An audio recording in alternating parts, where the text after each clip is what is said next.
le début, le parent de l'impureté, c'est la mort. Écrit par le rabbi de Lubavitch, Zecher Tzadiv et Kadosh Livracha, qui rapporte qu'un juif, là où il doit toujours dire une petite parole de Torah. Pourquoi ? À travers la parole de Torah qu'il dit, il arrive à purifier le monde autour de lui. Pour accéder à la pureté, la condition de base, déjà, c'est de choisir, de croire sans faire l'intelligent, sans pervertir sa pensée par une sorte de mode occidental où je ne crois qu'en ce que je vois, où je dois à tout prix comprendre avant de faire. C'est de purifier déjà mon intention de cœur en décidant d'avoir, c'est un choix personnel, une émouna shelema en Kadosh Baruch Hu et dans les sages d'Israël. Parler d'un enseignement de Torah, c'est pour purifier entre guillemets la création, pour élever la création, c'est ça notre rôle. Et quand tu crois que tout est bien, alors cette étude de la Torah, même si elle n'est composée que de contradictions, elle te protège parce qu'elle te fait pénétrer dans l'unité de Dieu, dans la pureté totale, dans laquelle tu n'as plus aucune question envers Akadosh Baruch Hu. Ce qui veut dire qu'on peut avoir deux hommes, comme j'aime à le rappeler, qui peuvent être dans la même synagogue, mettre les mêmes tfilines. L'un le fait pour sanctifier le nom de Dieu, et que pour Dieu, et l'autre le fait pour qu'on dise, regarde, il a acheté les plus belles tfilines, il a le plus beau talit, et c'est un talmid racham, il sait comment il prie, etc., etc. Donc la civilisation occidentale, qu'est-ce qu'elle fait avec son système de croyance, système de valeurs? Elle pervertit nos pensées.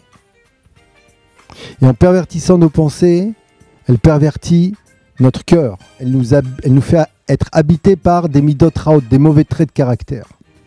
Des traits de caractère où il n'y a justement pas d'intériorité, pas de présence de Dieu, où je suis en colère, où je suis égoïste, où je suis méchant, où je suis nerveux, où je me fâche pour un rien.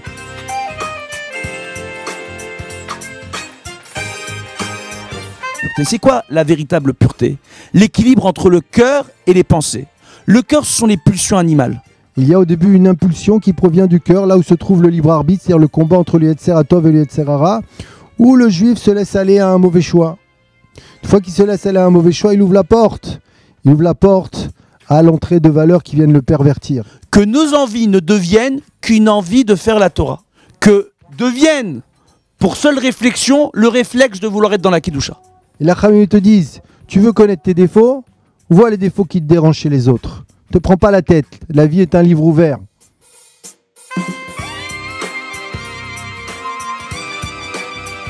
Même s'il y a 250 personnes qui vivent la même situation que toi, okay, tu dois rechercher en quoi Kadosh Baruch Hu te parle.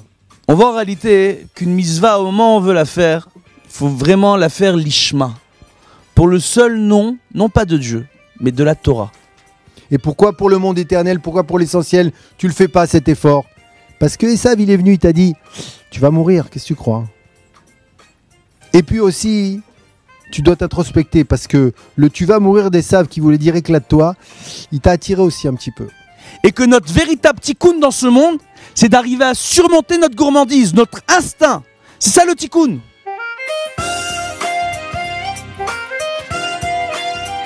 N'a la bracha que celui qui place Akadosh Baruch Hu en premier. À ce moment-là, il purifie sa pensée. Quand il purifie sa pensée, il purifie son cœur. Cette volonté de purifier sa pensée vient exactement d'une impulsion du cœur. Donc il restaure son cœur et sa pensée, comme dit le Ramchal, et il se comporte de manière pure. Il est rapporté que lorsqu'un homme et une femme cherchent à être saints dans l'acte intime, s'ils arrivent à travers cet acte à être saints, c'est réellement à travers cela qu'ils arriveront à s'élever dans leur pureté. Et qu'une telle volonté de pureté dans cette intimité n'aura qu'une bonne influence sur leur descendance et leurs enfants. Tu veux te débarrasser de cette impureté? Commence à donner sans attente. Moi, je voulais que mon fils il soit comme ci, et comme ça, et comme ci, et comme ça. Je lui ai tout donné. Il n'est pas comme tu veux. C'est pas grave. Aime-le comme il est.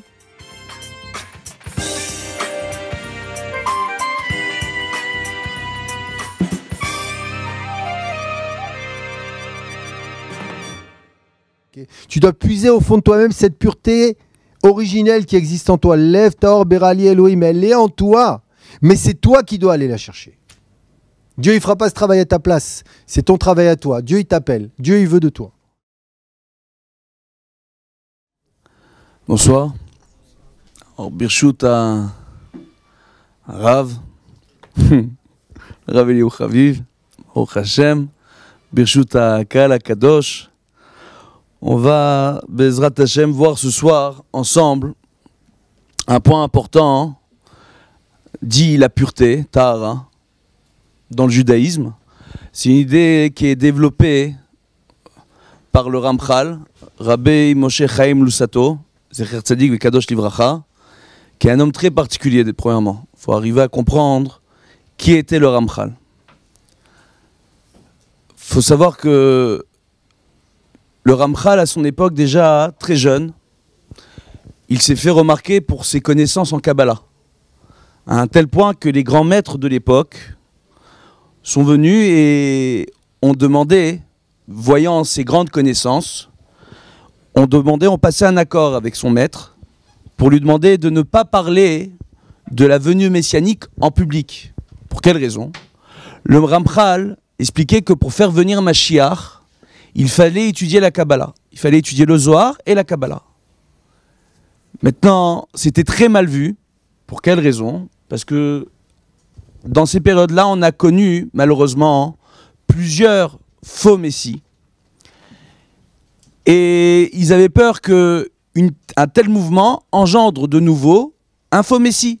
Qu'on finisse par dire que le Ramchal, qui parle tout le temps de Géoula et de Mashiach, etc., on finisse par dire avec ses connaissances extraordinaires en Kabbalah, qu'on finisse par dire que lui aussi c'est Mashiach.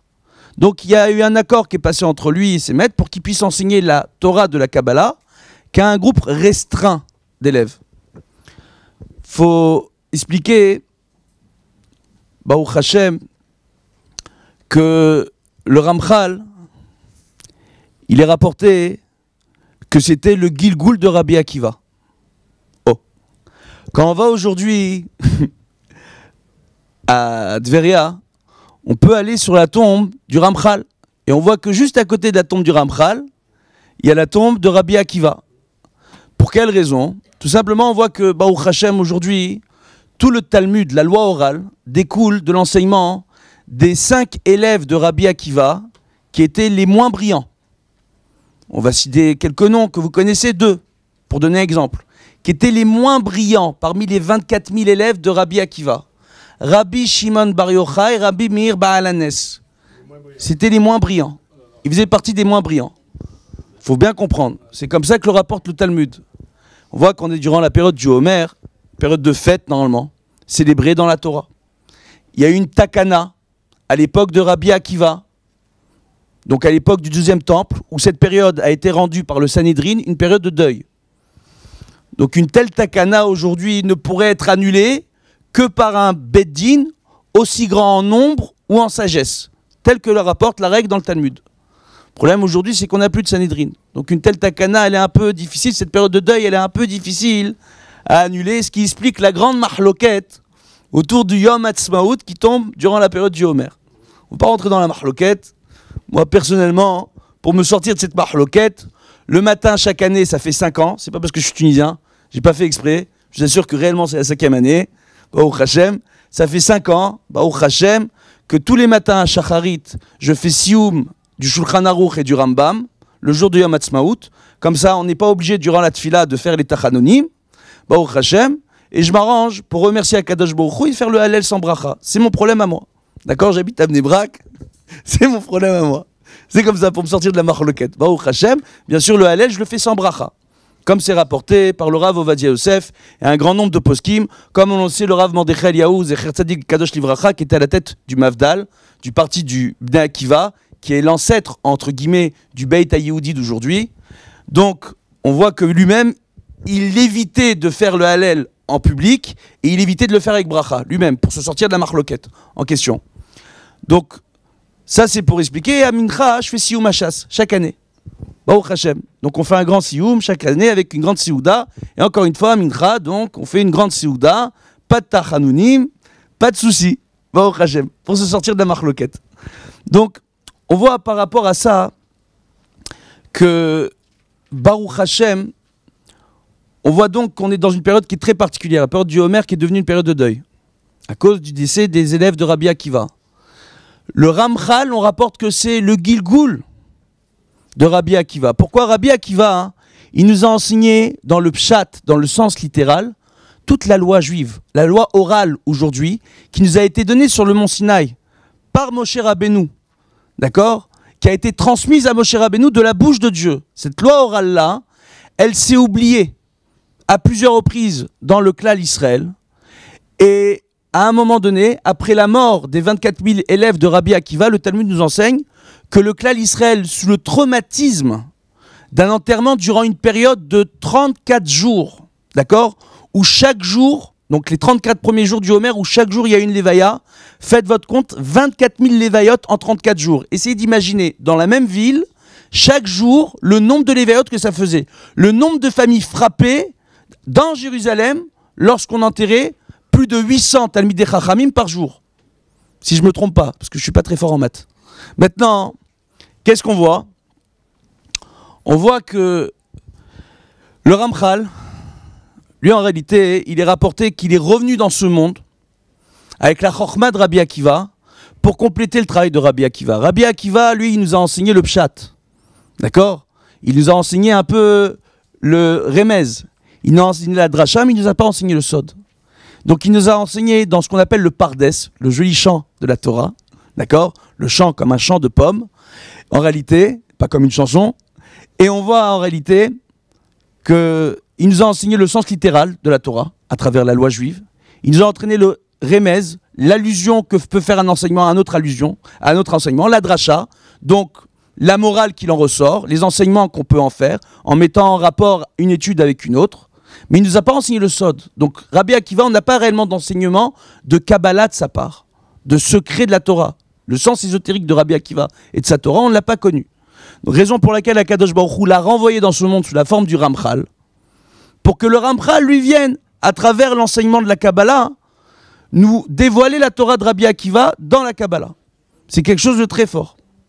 Il faut arriver à comprendre. Par rapport à ça, on voit que le Ramchal, il a fini ses jours de la façon la pire qui soit. On l'a appelé, le Chida, l'a qualifié de Amachala. Tout le monde connaît le Chida. Rabbi Chaim Yosef David Azoulay, grand tzaddik, Baruch Hashem. On l'appelait Atayar.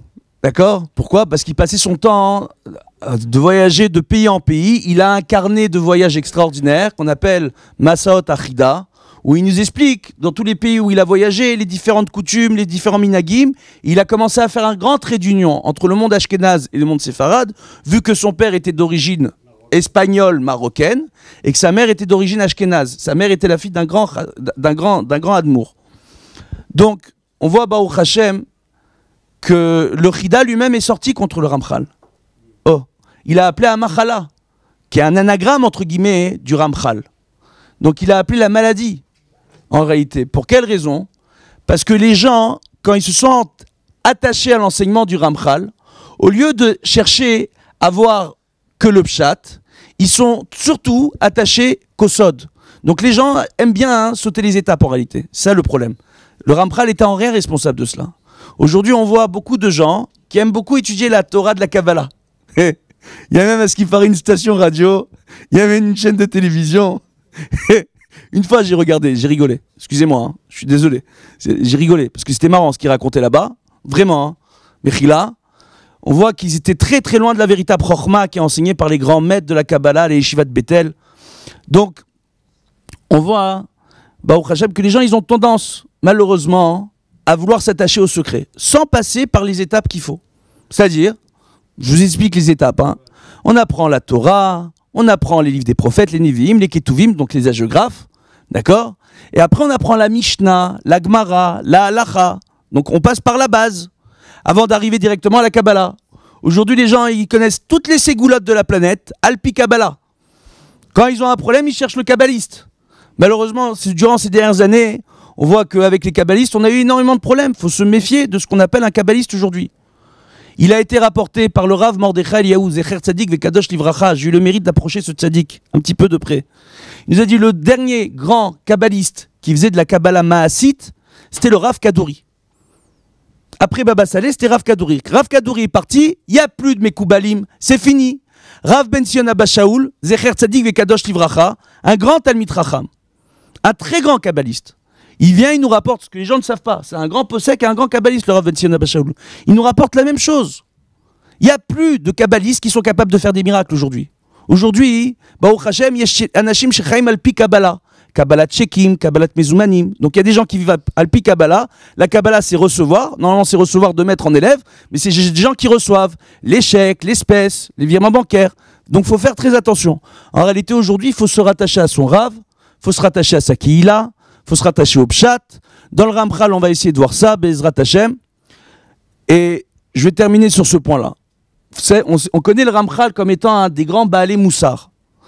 On voit que les maîtres de Chassidout sont venus, on dit que après le Moussar, après les maîtres du Moussar, sont venus les maîtres de la Chassidout, les étudiants et élèves du Baal Shem Tov. Ils nous ont expliqué, eux, les héritiers du Baal Shem Tov, que la morale juive telle qu'on l'a connue était dépassée parce qu'elle ne parlait pas de Kabbalah. Il faut savoir que ici il y a une petite erreur qu'il faut pris corriger. Le père du mouvement des Baalei Moussar, donc des maîtres de la morale juive, c'est le Ramchal. Le maître par excellence, c'est le Ramchal. Il faut savoir que le Ramchal, tous ces Sfarim, là on va parler du Mesilat Yesharim, on est dans une série de cours qui font allusion aux différents niveaux de Baruch Hashem, de Kedusha et de piété pour s'élever vers Akadosh Baruch Hu et arriver à la véritable Kedusha, d'accord, arriver à la véritable sainteté. Mais il nous explique, il part à partir du Pshat, donc du sens littéral des textes, il arrive jusque dans le Sod. Il nous explique des choses qui sont très profondes dans le Mesilat Yesharim. La force du Ramchal, c'est qu'il a fait ce qu'on appelle un Tzimtzum. C'est quoi le Tzimtzum? Je vous explique. Les Tzamtzem, c'est réduire. Il vous a pris un enseignement extrêmement compliqué, extrêmement large. Et il a réussi à le réduire à une compréhension la plus totale que le moindre enfant de 7 ans, le moindre petit enfant de 7 ans, pourrait être capable à son niveau de comprendre l'essentiel de l'enseignement du Mesilat Yesharim. Donc c'est une chose extraordinaire. Donc après on va développer, Bezrat Hashem, on voit que Tahara c'est quoi? C'est la pureté. On parle de quel type de pureté? On parle tout simplement de faire la réparation entre le cœur et les pensées.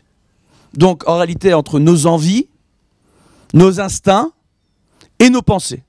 On voit que le char juste avant, la porte étudiée, le niveau étudié de morale juste avant, c'était la prichoud.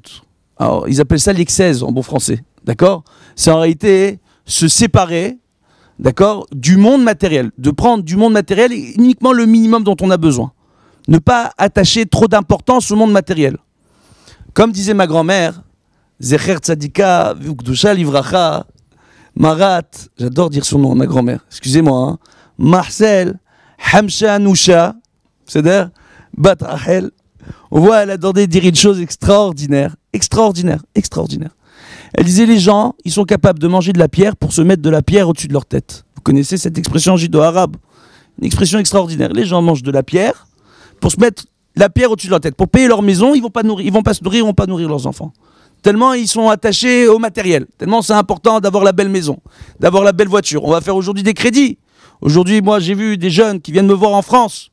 Une chose extraordinaire. Ils ont des problèmes de Shlom Bayit, ils ont des problèmes de Parnassa. Ils gagnent 1500 € par mois. Ils vont acheter à crédit une Mercedes.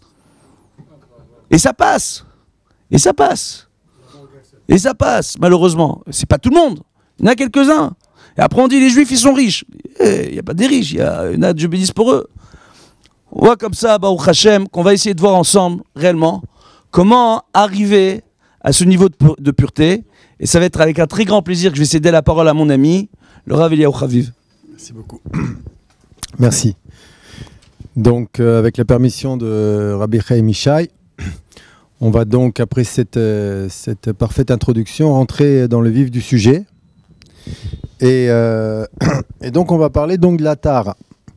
Alors, il faut savoir que Tahor, la pureté, c'est un état naturel chez le juif. Avant que cet état naturel soit perverti, c'est un état naturel. Lev Tahor Berali Elohim. Une des explications de ce verset, c'est un cœur pur, Dieu a placé en moi, Dieu a créé en moi. Donc c'est un état naturel, la Tahara. Maintenant, le contraire de la Tahara, de la pureté, c'est quoi? C'est la Tum'a. c'est l'impureté. Et l'impureté doit se comprendre comme une absence de tahara. C'est une absence de pureté. Donc si maintenant on se penche sur le concept de la tum'a, de l'impureté, et qu'on étudie quelle est son expression ultime, si l'on peut dire sa source, eh bien, d'après la hiérarchie de la Torah, la source de toute impureté, aviav ot atuma, le début, le parent du parent de l'impureté, c'est la mort. C'est le mort, c'est l'impureté de mort. Donc, si on transpose cette notion, ça donne la chose suivante, que lorsque quelqu'un n'est pas capable de donner une âme au corps de son existence, il est dans le concept de l'impureté. Pourquoi ? Parce que c'est quoi la mort ? La mort, c'est la séparation entre le corps et l'âme. C'est ça la mort. Okay ? Donc, dans tout ce qui nous entoure, il y a une dimension extérieure, superficielle. Maintenant, cette dimension extérieure, elle, quand elle n'est pas reliée à l'âme qui lui donne la vie, automatiquement, elle revêt pour nous une dimension de mort. Cette dimension de mort se traduit par une déconnexion de Dieu, une déconnexion de la spiritualité et une déconnexion de soi-même. Et quand on étudie toutes les lois de Tum'a Vetahara, il faut savoir qu'elles relèvent toutes de ce principe. Pour prendre un exemple simple et passer au niveau concret, vous savez que lorsqu'on se lève le matin, il est indispensable de se laver les mains avec un keli, sans beracha, si on n'est pas encore habillé, pas encore lavé, okay. Sans beracha, on se lave les mains avec un keli pour enlever l'impureté de mort. Cette impureté de mort réside sur les mains. Alors, le sens simple de cette impureté de mort, c'est que pendant que tu as dormi, il est possible que tu aies touché une partie habituellement dénudée de ton corps. Et donc, quand on touche une partie dénudée de son corps, c'est-à-dire quand le corps est plus important que l'âme, quand on touche une partie dénudée de son corps, automatiquement, on rentre dans l'aspect d'impureté, mais de manière un petit peu plus approfondie, les sages nous expliquent que, étant donné que le sommeil correspond à un 60e de la mort, il y a une impureté qui est propre au sommeil et qui vient sur l'individu pendant qu'il dort. Maintenant, cette impureté, elle se trouve concrètement sur les mains.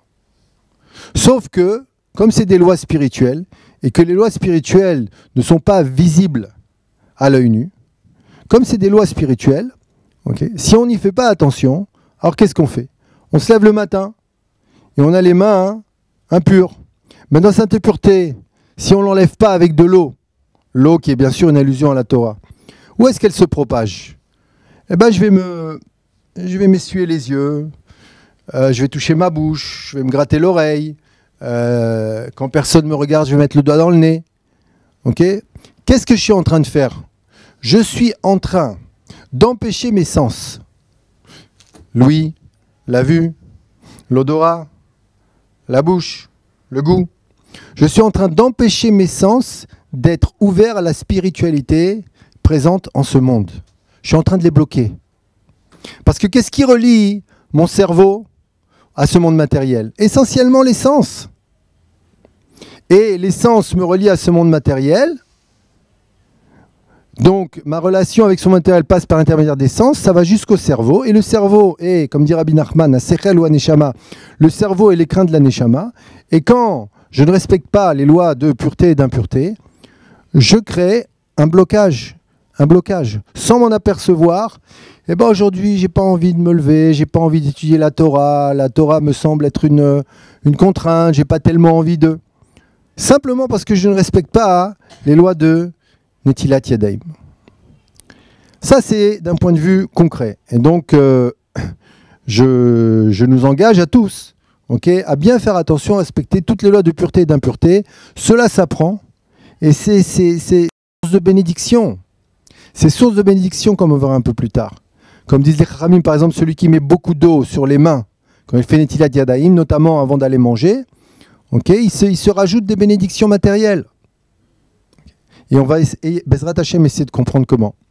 Ceci étant dit, cette impureté de mort, aujourd'hui, n'est plus réparable, parce que nous n'avons pas la vache rousse. Quoique, il paraît qu'à l'écoute, ils ont trouvé une authentique vache rousse. Bezrat Hashem, c'est bon signe, si Dieu veut. Okay, c'est de bon augure. Mais qu'est-ce qui répare l'impureté de mort? C'est les cendres de la vache rousse mélangées à l'eau lustrale, mechatat, avec quelques ingrédients. Et donc, cette mitzvah-là fait que le Kohen, après quelques jours, verse de l'eau sur celui qui a contracté l'impureté de mort, parce qu'il a touché un mort. Et cette personne-là, après 7 jours, le mikvé et l'aspersion devient pur. Baruch Hashem. Mais, par contre, le Kohen lui-même qui a aspergé l'impur, lui devient impur. Ce qui fait dire aux sages que la mitzvah de la vache rousse, purifie les impurs et impurifie les purs. Et sur cette mitzvah, il est marqué dans Rashi que les nations, ou Mot HaOlam, se moquent de cette mitzvah. Qu'est-ce que c'est que cette mitzvah-là? Mais qu'est-ce qu'elle veut dire, cette mitzvah? Et nous, qu'est-ce qu'on leur répond? Akadosh Baruch Hu leur répond, c'est un décret que j'ai décrété. C'est une xéra chez Gazarti. C'est moi qui ai décidé comme ça. Et je ne remets pas ça en question. Okay. Ce qui veut dire la chose suivante, que pour accéder à la pureté, la condition de base, déjà, c'est de choisir, de croire, sans faire l'intelligent, sans pervertir sa pensée par une sorte de mode occidental où je ne crois qu'en ce que je vois, où je dois à tout prix comprendre avant de faire. C'est de purifier déjà mon intention de cœur en décidant d'avoir, c'est un choix personnel, une émouna shelema en Kadosh Baruch Hu et dans les sages d'Israël. Ce qu'ils disent, c'est vrai. Comprends pas. Kadosh Baruch Hu t'a donné un sechel pour comprendre, une intelligence, mais c'est pas obligé que tu puisses tout comprendre. Et surtout, tu ne dois pas faire dépendre ton action de ton intelligence. Surtout pas. Sinon, tu rentres dans l'aspect d'égoïme. Comme Bezrat Hashem, je vais essayer de le développer un petit peu plus tard. Okay. Parce que les goïm, ils viennent pour saper ta émouna. Et je vais terminer avec une petite explication. Vous savez que Yaakov, lorsqu'il est arrivé à l'endroit du Kodesh Kodashim, alors il s'est allongé, il a dormi. La nuit, elle est tombée, il s'est allongé, il a dormi. Et cela pose beaucoup de questions. D'abord, comme disent les Chachamim, il n'avait pas dormi depuis 14 ans. Dans la yeshiva de Shem et Ever, c'est difficile à comprendre. Pendant 14 ans, il a étudié la Torah. On nous dit qu'il n'a pas dormi. Et là, tu arrives à l'endroit le plus élevé de la création, l'endroit à partir duquel Dieu a créé le monde. Et tu dors. Avec ton intelligence, toi Yaakov, qui représente la vérité. Comment tu peux dormir maintenant? Okay. Et en plus de ça, il dort et qu'est-ce qu'il fait? Nous dit la Torah, il place des pierres autour de sa tête pour se protéger des bêtes sauvages. Il y a plusieurs explications, bien sûr, mais la question demeure. Comment tu te protèges des bêtes sauvages juste en mettant des pierres autour de ta tête? Et on nous dit que les pierres, elles ont fait une marloquette, elles voulaient tout être placées sous la tête de ce tzaddik, et Akadosh Baruch Hu a fait un miracle que les 12 pierres, allusion aux 12 tribus bien sûr, n'en ont formé qu'une pour servir de coussin à la tête du tzaddik. Alors rapidement, parce qu'on pourra en parler longtemps. Okay. Mais, nous explique Rabbi Nachman, qu'est-ce que c'est que les bêtes sauvages? Les bêtes sauvages, il dit, c'est les philosophes et les scientifiques qui nient l'existence de Dieu, qui veulent à tout prix essayer d'expliquer le monde et le fonctionnement de l'homme avec des explications dénuées de spiritualité, qui nient le fait que Dieu a créé le monde et toute la création à partir du néant, simplement par sa volonté, et qui veulent à tout prix expliquer les choses logiquement. Et c'est pour ça qu'ils se moquent de la mitzvah de la vache rousse. Okay. Alors Yaakov, lui, quand il est arrivé, nous explique Rabbi Nathan, à cet endroit, l'endroit de la création du monde, et bien pour la première fois de sa vie, lui qui comprenait absolument tout dans ce qu'il voyait, il est arrivé dans un endroit où, ah là je ne comprends pas, c'est trop élevé pour moi. Alors qu'est-ce qu'il fait un juif quand il ne comprend pas? Il dort. C'est quoi dort? C'est quoi dormir?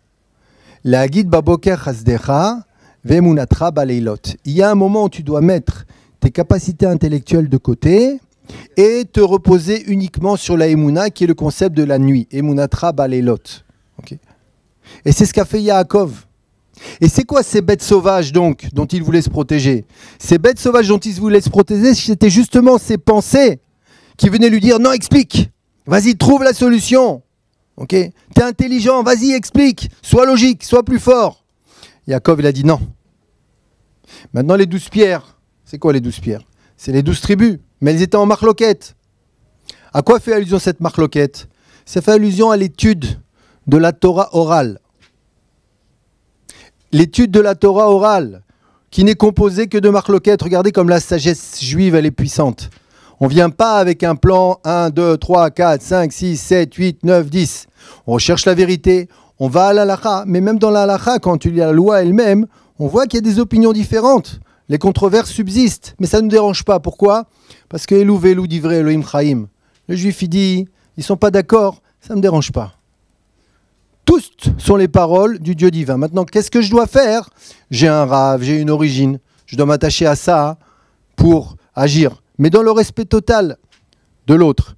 Et la preuve que ces 12 pierres représentent la Torah orale, parce qu'il y a marqué que Yaakov Aikatz Mishenato, il s'est réveillé de son sommeil. Mishenato, c'est aussi de sa Mishnah, la Torah orale.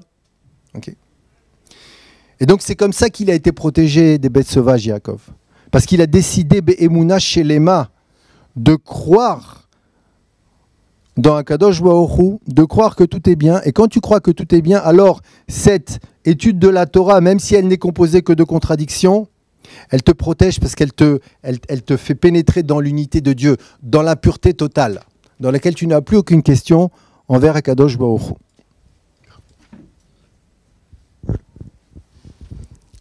Chazak ubaruch. Voilà. On va un peu continuer dans l'historique. On voit que le Ramchal, il va finir ses jours très malade, atteint de la peste ou la lèpre, dans la ville de Acre, à Akko. Il va mourir comme un véritable pestiféré. Bien des générations plus tard, un très grand rave du monde ashkénaze, connu comme étant Rabbi Eliyahu HaGaon, plus connu sous le nom du Gaon de Vilna, d'accord, le gras, est venu et a écrit un commentaire. Les livres du Ramchal étaient mis de côté, les gens ne les étudiaient plus. C'était qu'un tout petit groupe d'élite, entre guillemets, qui pouvait accéder à ces livres-là. Et ce qui s'est passé, c'est que le Gaon de Vilna a écrit en introduction au Mesilat Yesharim que s'il avait vécu à l'époque du Ramchal, il aurait fait le chemin à pied depuis Vilna pour écouter la sagesse de cet homme depuis sa propre bouche. Donc il était prêt à traverser le monde à pied, le Gaon de Vilna, pour pouvoir assister à un cours du Ramchal.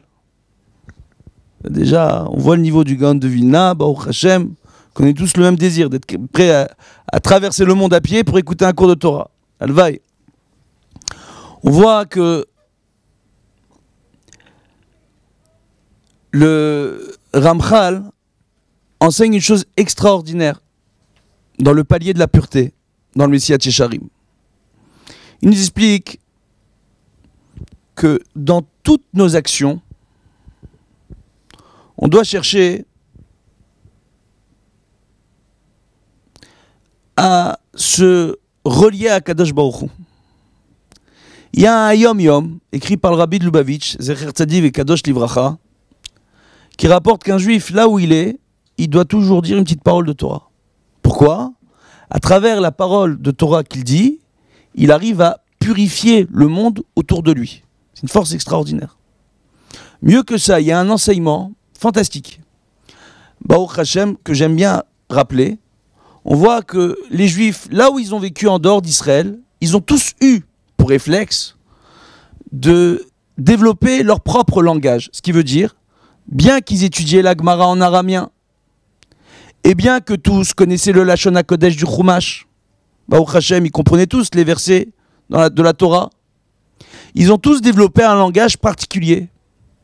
On voit en Espagne, il y a le ladino, c'est un mélange d'espagnol et de la Shona Kodesh, du langage de la Torah, de l'hébreu. On voit que dans les pays ashkénazes, il y a différentes formes de yiddish, la langue des juifs. Yiddish, langue des juifs. Il y a le yiddish avec une base russe, le yiddish avec une base roumaine, et ainsi de suite. Et on voit que, de la même façon, les juifs en Turquie ont développé le langage turc mélangé au Lashon HaKodesh. Ou encore les juifs de Tunisie ou du Maroc parlaient leur propre yiddish à eux, un langage mélangé. Tout le monde le sait, quand on vivait en Afrique du Nord, j'aime bien quand je dis ça parce qu'on a l'impression que j'y étais. Maintenant, ça fait vieux, Baruch Hashem. Mais quand on vivait en Afrique du Nord, et que Baruch Hashem, les gens étaient là-bas tous unis et vivaient heureux dans ces endroits-là, on voit que les Juifs avaient pour particularité de développer ce langage-là aussi. On voit que les Juifs qui parlaient l'arabe ne parlaient pas le même arabe que les Arabes du pays. Un arabe ne pouvait pas comprendre l'arabe parlé par les Juifs, parce que les Juifs avaient développé ce qu'on appelle le yiddish. C'est extraordinaire. Une chose qu'on ne sait pas aujourd'hui, c'est que l'hébreu moderne se base à 75% sur le judéo-arabe. Quand on prend le mot merkaz, vous connaissez tous la Tahana merkazite, la gare centrale, oui ou non? Le mot merkaz n'existe pas dans le Talmud, il n'existe pas dans le Tanakh. Le mot merkaz vient d'un mot en judéo-arabe. Je ne sais plus comment on disait exactement, j'ai pas un bon exemple, mais on disait merkaz aussi.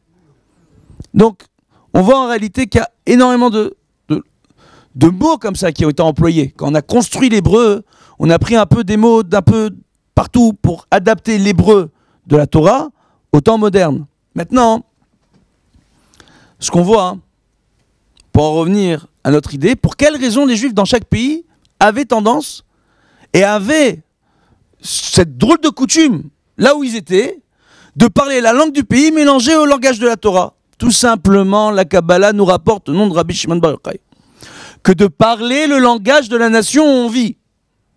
En la mélangeant avec le langage de la Torah, on arrive à faire ressortir de cette même nation les étincelles de sainteté qui sont enfuies au sein de cette propre nation. Donc vous entendez bien, il y a de la sainteté parmi les goïms. Parmi les nations, il y a de la sainteté. Et on a besoin d'eux pour accéder à la Géoula. C'est le pire. Comme le rapporte le Rambam. Donc on voit que le Rabbi de Lubavitch, quand il nous dit à tout endroit où vous tenez, où vous allez parler, dites une parole de Torah, parlez d'un enseignement de Torah, c'est pour purifier entre guillemets la création, pour élever la création, c'est ça notre rôle. On voit qu'il est dit dans Mishlei, Bechol darkecha daeu, dans tous tes chemins, sache-le, pas connais-le. Il y a une différence entre connaître quelqu'un, la akir michou, et savoir quelqu'un, la da'at michou. Il y a ce qu'on appelle chokhma, bina, da'at. D'accord? La chokhma, c'est notre potentiel.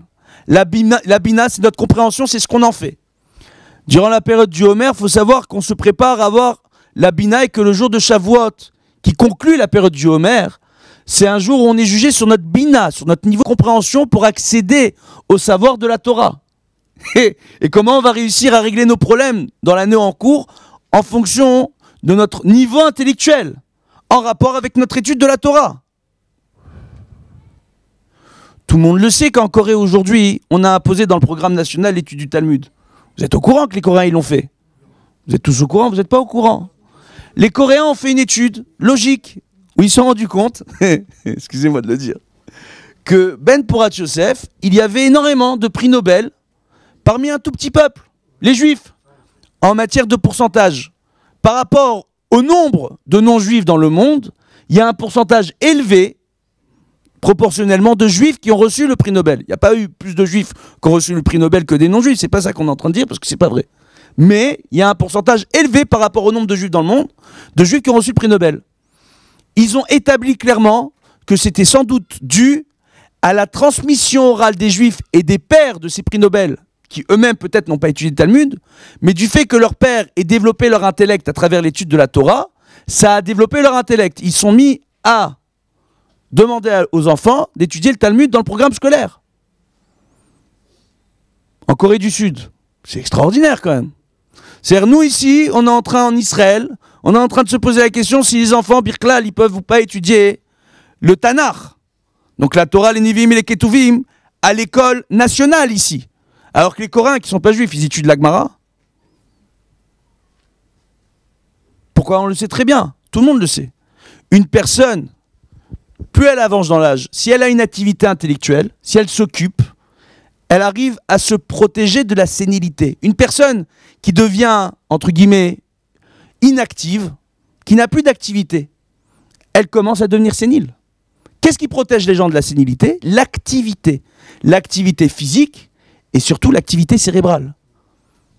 Et on voit une chose extraordinaire, on voit chez les gens qui ont fait des études ou qui se sont affairés à étudier, et surtout chez les sages de la Torah, plus ils avancent en âge, alors même s'ils entendent mal, et même s'ils voient mal, et même s'ils ont du mal à marcher, quand on leur parle, je peux vous assurer, moi il m'a arrivé d'avoir des entretiens avec des doléadors de 90 ans et de plus de 100 ans, ils comprennent tout. Ils ont du mal à entendre, ils ont du mal à voir, mais comprendre et parler, ils sont largement capables, Dieu bénisse pour eux. Maintenant, on voit quoi? On voit que cela dépend d'une chose très simple, de notre niveau de pureté. Il est rapporté une chose simple. On rapporte sur la fille de Rabbi Hanina ben Terdion. Ramchal, il rapporte ça lui-même. Que lorsqu'elle marchait devant les Romains disaient « Regarde avec quelle grâce cette jeune femme marche. Regarde avec quelle pudeur elle marche. Regarde comment c'est extraordinaire, une jeune femme qui est éduquée dans le chemin de la Torah. Regarde ces jeunes femmes juives. » Elle était fière de cela. Alors elle s'appliquait pour marcher encore mieux. Question, est-ce qu'elle faisait un Kiddush Hashem ou est-ce qu'elle faisait un Chilul Hashem? Est-ce qu'elle sanctifiait le nom de Dieu en agissant ainsi ou est-ce qu'elle profanait le nom de Dieu en agissant ainsi? Le Talmud nous répond que ça n'a pas l'air clair, mais ici elle faute. Pourquoi? Parce qu'elle ne faisait pas ça pour sanctifier le nom de Dieu. Elle faisait ça pour qu'on fasse des louanges à son égard, elle.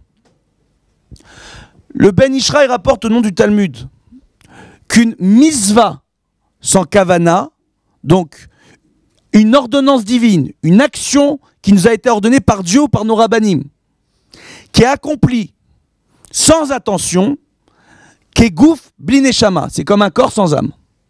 Ce qui veut dire que c'est notre intention qui donne tout son sens à l'action. Ce qui veut dire qu'on peut avoir deux hommes, comme j'aime à me le rappeler, qui peuvent être dans la même synagogue, mettre les mêmes tfilines, avec le même hidour, faire la même tfila, mettre le même talit, prier aussi bien l'un que l'autre. L'un le fait pour sanctifier le nom de Dieu, et que pour Dieu, et l'autre le fait pour qu'on dise, regarde, il a acheté les plus belles tfilines, il a le plus beau talit, et c'est un talmid racham, il sait comment il prie, etc., etc.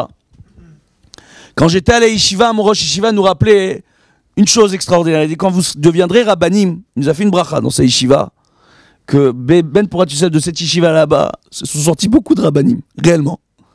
Les yeshivas de Kisser Rachamim. Le Rav Mir Mazouz, il nous a dit, quand vous deviendrez rabbanim, faites pas avoir. Ne vous amusez pas quand vous serez invité dans les bar mitzvot à aller mettre les tfilines pour être pris en photo.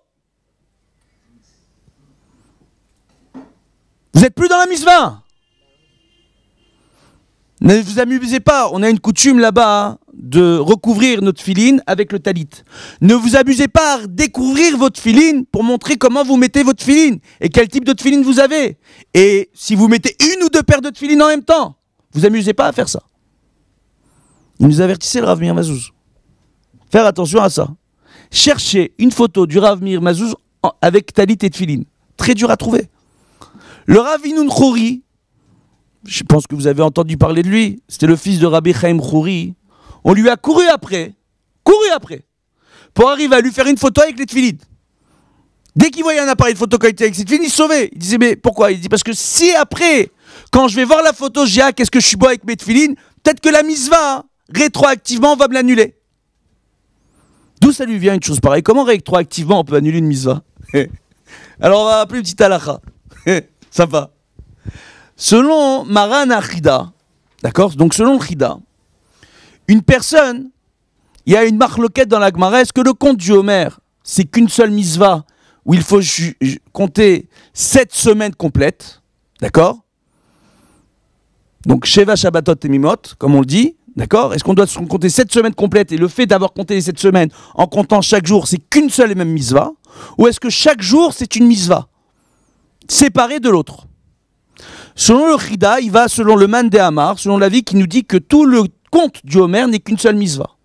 Selon les poskim qui pensent ainsi, une personne qui viendrait à rater un jour, durant le compte du Homer, et après à devoir, malheureusement, ne pas se rappeler le matin qu'il fallait compter, donc qui rate le compte, il est rapporté par le Chida que les mafréas rétroactivement, tous les jours où il a fait le compte du Homer avec la bracha, elle est jugée comme levatala. Alacha le maaseh, c'est pas comme ça.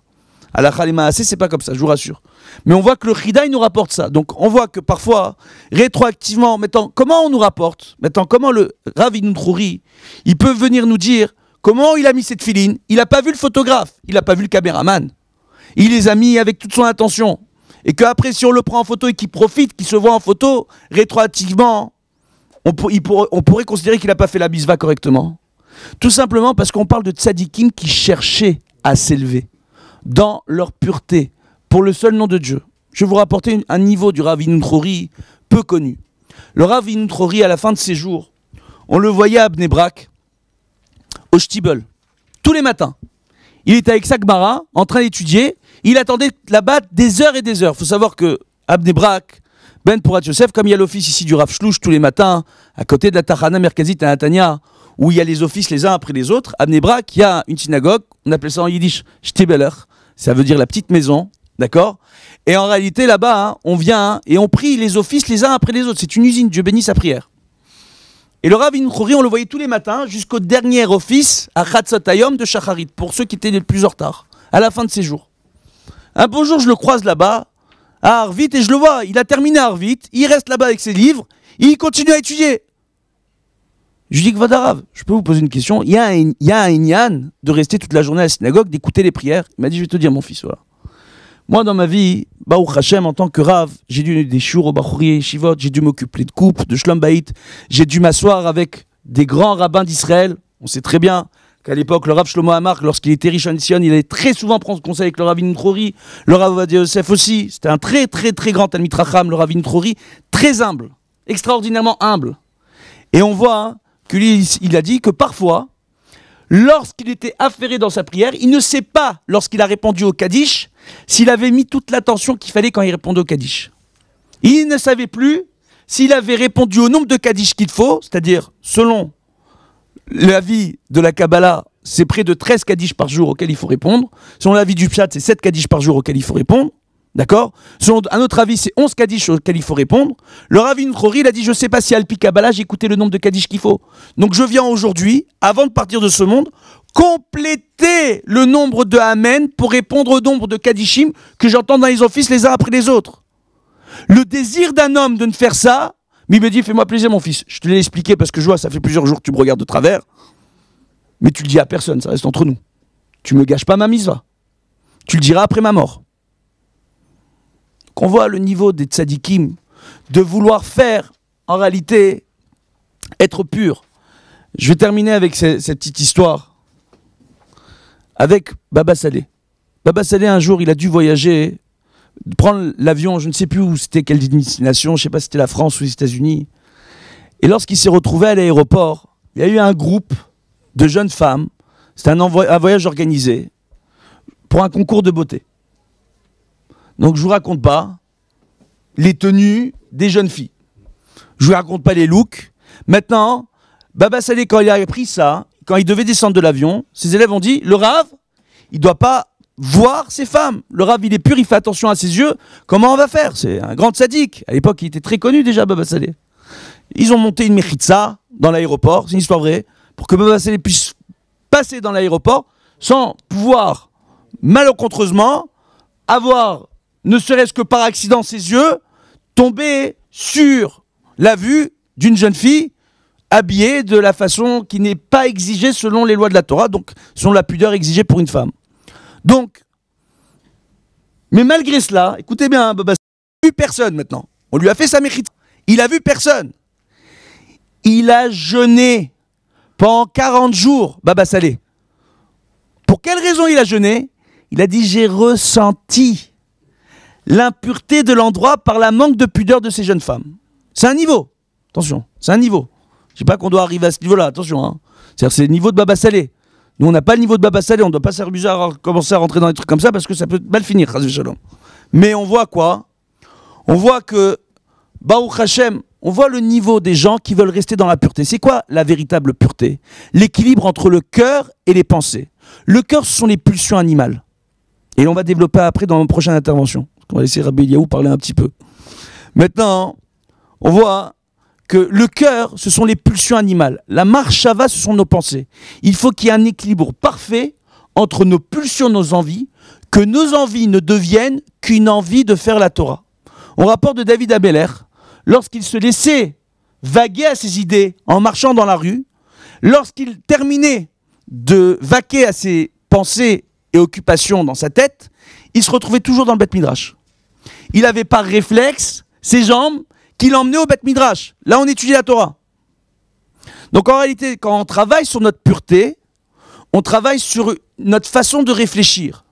La racine latine de réfléchir, j'adore faire ça, je vous dis, j'adore ça. C'est le réflexe.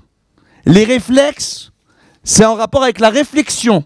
En réalité, la véritable pureté de faire le travail entre notre cœur et nos pensées, c'est d'arriver à réfléchir de façon systématique dans la pureté, dans la kedusha, de façon instinctive, que devienne pour seule réflexion le réflexe de vouloir être dans la kedusha.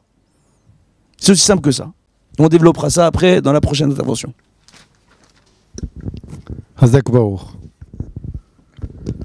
Donc, en ce qui concerne la pureté et l'impureté, elles sont symbolisées par Esav et Yaakov. Toum'a, c'est Esav, l'impureté, c'est Esav, qui représente la civilisation occidentale dans laquelle nous sommes plongés au niveau des valeurs aujourd'hui, même ici en Eretz Israël. Et la Tahara, c'est Yaakov. Maintenant, pour donner une preuve que Esav, c'est la Toum'a, puisqu'on a expliqué auparavant que la Toum'a, l'impureté, elle correspondait à la mort, que dit Esav quand Yaakov veut lui acheter son droit d'aînesse? Il dit Lamel izi bechoa. Pourquoi est-ce que j'ai besoin du droit d'aînesse? Ani olech lamout. De toute façon, on va mourir. Donc, il a donc vendu son droit d'aînesse pour un plat de... Non. Pour un plat de lentilles, on ne va pas sur droit d'aînesse, je suis désolé. C'était un plat de keil. Hein. Ça, oui. Et pourquoi est-ce qu'on dit à Adam Azé? Parce qu'il avait mis un petit peu d'harissa. C'est pour ça. Ceci n'engage que moi, et si vous le répétez, c'est en mon nom, pas au nom de la Torah, bien sûr. Mais en tout cas, ok. Donc, Esav, pour un plat, il vend son droit d'aînesse. Il dit, de toute façon, on va mourir. Il n'y a rien après, qu'est-ce que tu veux? Ok. Tu veux être l'aîné, tu veux t'occuper de propager la mission de Abraham et Yitzhak, tu veux être religieux, ok? Va t'embêter tout seul. Qu'est-ce que tu vas être malheureux? Aïe, aïe, aïe. Ok. Le pauvre, le religieux. Il y a des gens qui pensent comme ça. Qui pensent les pauvres, les religieux. Quelle vie horrible. Je ne dis pas que, chas shalom, tous les gens, je n'aime pas ce terme religieux, mais tous les gens engagés dans la pratique de la Torah et les mitzvot, c'est-à-dire engagés dans la vraie vie. La Torah n'est pas une religion, la Torah c'est la vie. Tous les gens engagés dans la vraie vie n'ont pas de difficultés. Effectivement, à chaque niveau, il y a la possibilité de se tromper, d'être la victime du Yetzer Hara, de son mauvais penchant, et aussi d'avoir une vie qui n'est pas des plus agréables. Mais toute chose égale par ailleurs, quand on est attaché à la Torah de vie et qu'on met en pratique comme il faut, en faisant le travail qu'il faut et en se battant comme il faut pour faire prédominer son bon penchant sur son mauvais penchant, la vie elle est fantastique. Maintenant, la civilisation occidentale qui découle de Esav, c'est la mort. Au niveau religieux, les chrétiens, quel est leur espoir? Leur espoir, c'est la mort, puisque tout se termine par l'apocalypse. Même chez eux, il paraît que Dieu, il est mort. Il est venu et on l'a tué. Ils sont très très forts. Okay. Donc la civilisation occidentale, qu'est-ce qu'elle fait avec son système de croyance, système de valeurs? Elle pervertit nos pensées. Et en pervertissant nos pensées, elle pervertit notre cœur. Et en pervertissant notre cœur, elle nous fait être habités par des midot raot, des mauvais traits de caractère. Des traits de caractère où il n'y a justement pas d'intériorité, pas de présence de Dieu, où je suis en colère, où je suis égoïste, où je suis méchant, où je suis nerveux, où je me fâche pour un rien, où je lui parle plus pendant 10 ans parce qu'il m'a pas invité à la bar mitzvah de son fils alors que je l'avais invité à la bat mitzvah de ma fille. Okay, où je ne supporte pas comme un manque de respect. Okay, où je n'arrive pas à pardonner, où je suis rancunier, où je n'arrive pas à voir le bien. Tout ça, ça s'appelle la mort. Tout ça, c'est l'impureté. Et tout ça provient directement de la civilisation des Saves. Les Chachamim nous donnent un midrash, une image sur ça. Que quand Shlomo Amelech, le roi Salomon, a épousé Malkat Sheba, qu'on appelle la reine de Saba, alors elle a fait entrer en lui, dans sa sagesse pure, et c'était le plus sage de tous les hommes, elle a fait rentrer en lui de l'idolâtrie. Cette idolâtrie correspond, nous disait Chachamim, à un canet, une sorte de tige, de jonc, qui a été planté dans Yam HaChochma, dans la mer de la sagesse. Et qu'a donné ce canet? L'île de Rome, la civilisation occidentale.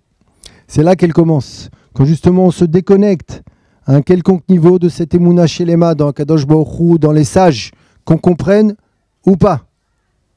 Qu'on subit les attaques du mauvais penchant qui te dit c'est quand même sympa, un petit peu quoi. Ok? Hey, il est beau quand même, Brad Pitt. Ok? Il est beau. Ok? Donc, quand on commence à se laisser aller à non mais c'est bien, c'est beau, c'est waouh. Ok? Quand on commence à les apprécier, à s'émerveiller, waouh, quelle civilisation. Ok? À partir de là, on laisse la civilisation occidentale nous pénétrer notre cerveau et pénétrer notre cœur. Okay. Quand le Ramchal parle de la restauration du cœur et des pensées, justement dans le paragraphe sur la pureté, okay, il faut savoir que cette relation va de haut en bas et de bas en haut. Effectivement, il y a au début une impulsion qui provient du cœur, là où se trouve le libre arbitre, c'est-à-dire le combat entre le Yetzer Hatov et le Yetzer Hara, où le juif se laisse aller à un mauvais choix. Une fois qu'il se laisse aller à un mauvais choix, il ouvre la porte. Il ouvre la porte à l'entrée de valeurs qui viennent le pervertir. Et ces valeurs pervertissantes, elles viennent en retour sur ce cœur qui a fait ce mauvais choix et elles le pervertissent aussi par l'intermédiaire des midot raot. Et ces midot raot, ces mauvais traits de caractère, créent des réactions qui sont mauvaises, qui créent des mauvaises situations d'existence et qui créent une vie dans laquelle on n'est pas heureux, où on n'a pas la beracha. Donc, lui, Esav, il représente cette civilisation-là de la mort, où Dieu, il n'est pas là, il n'y a pas d'âme. Qu'est-ce que tu veux? Tu veux quoi? Qu'est-ce que tu veux? Okay, on va mourir de toute façon. Éclate-toi en attendant. Okay, fais passer le plaisir immédiat de PSG Barcelone à un cours de Torah. Enfin, tu vas kiffer là, tu vas kiffer ta race. Okay.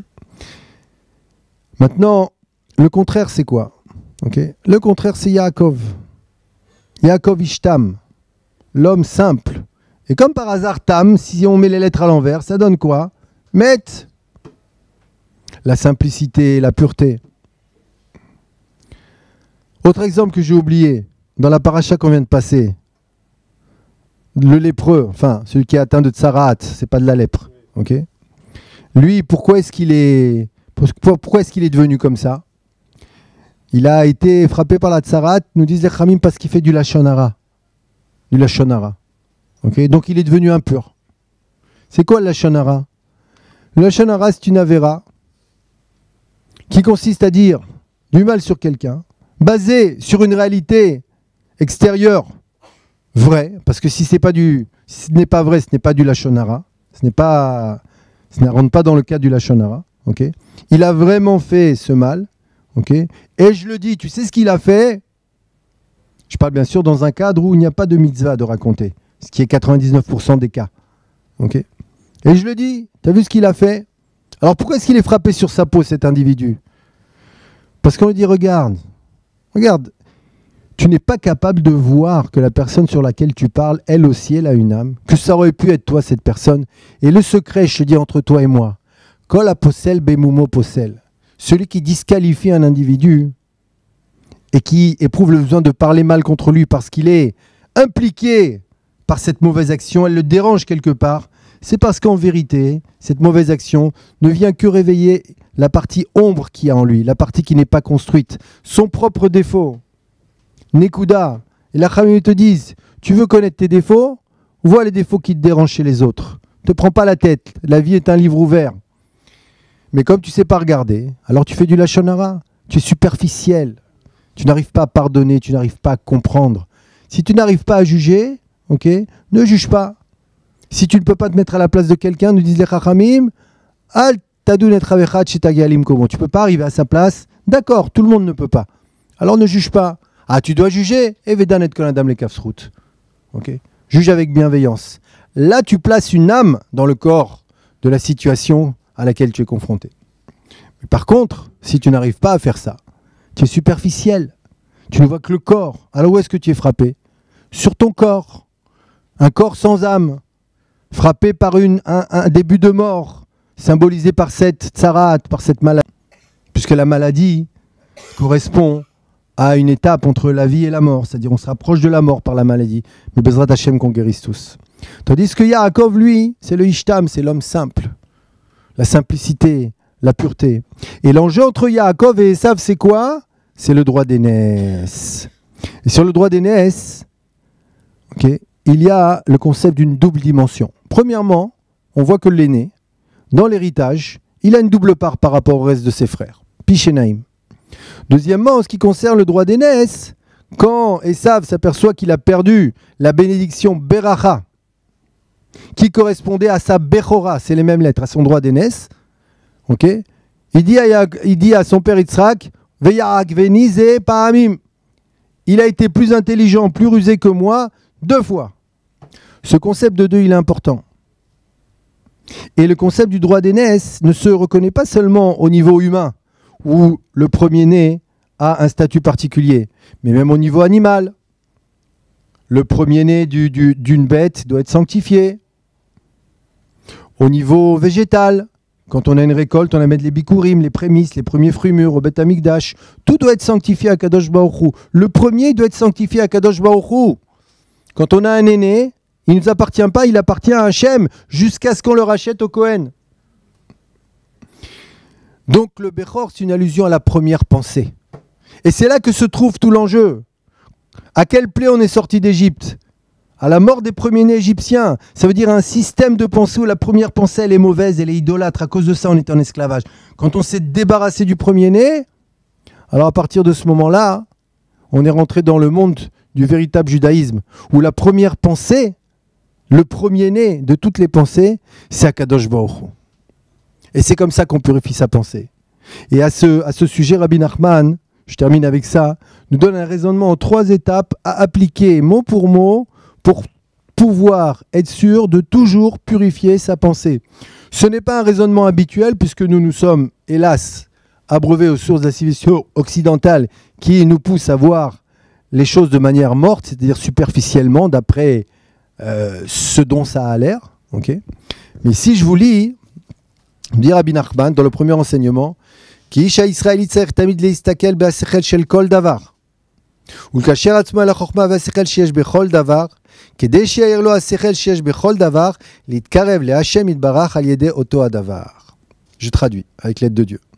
Il dit parce que l'homme d'Israël, pourquoi il ne dit pas le juif? Parce que dans la terminologie de Rabbi Nachman, Isha Israéli, c'est quelqu'un qui veut toujours avancer, toujours progresser, à son rythme. Mais il ne veut pas s'arrêter, il veut encore, et encore, et encore. Et ça, c'est la noblesse du juif, qui passe de Yaakov à Israël. Okay? Celui qui veut avancer, qui ne veut pas rester toujours le même. Okay? Qui veut comprendre, qui veut avancer, qui veut s'améliorer, qui veut être meilleur, qui veut donner. Donc cet homme-là, quand il a cette intention, et cette pureté d'intention-là, elle est en chacun de nous, il faut savoir. Elle est en chacun de nous. Il faut simplement y croire et aller la puiser, aller la chercher. Et la mettre en pratique en n'écoutant pas les messages du Yetzer Hara qui lui tend à nous décourager, à dire mais de toute façon, qu'est-ce que tu veux devenir meilleur à ton âge, avec les péchés que tu as fait. Tu vas mourir de toute façon. Okay. Donc quand tu fais la guerre contre Esav, alors à ce moment-là, tu dois savoir penser de la manière suivante. Premièrement, tu dois rechercher l'intelligence qu'il y a en chaque chose. C'est quoi l'intelligence? C'est-à-dire l'intention divine pour laquelle Dieu a créé cette situation. Tu dois méditer sur cela. Okay? Tout vient de Dieu, c'est la première pensée. Mais ça ne suffit pas. Celui déjà qui n'a pas cette première pensée, il vit dans le monde du hasard, de la chance ou de la malchance, et c'est pas de ma faute, à ce moment-là il est passé, il a pris, et j'étais pas là, et le prix il était mauvais, et le dollar il a chuté. Okay, il n'y a pas de Dieu dans toutes ces explications. Et c'est parce que Netanyahou et Tzipi Livni, et voilà. Okay, où il est Dieu, je ne sais pas. Okay. Donc, première pensée, ça vient d'Akadosh Baruch Hu. Mais ça ne suffit pas si tu n'ajoutes pas la deuxième étape du raisonnement, où le kasher atzmo el ha-chokhma v'ha-sechel sheyesh bechol davar. C'est-à-dire que tu dois t'attacher personnellement à la sagesse et à l'intelligence qu'il y a en chaque chose. C'est-à-dire savoir que l'intention divine pour laquelle tu te retrouves confronté à cette situation, en face de telle chose ou telle relation sociale, dans cette interrogation qui te concerne, okay, cette intelligence divine-là, elle te parle à toi. Uniquement à toi.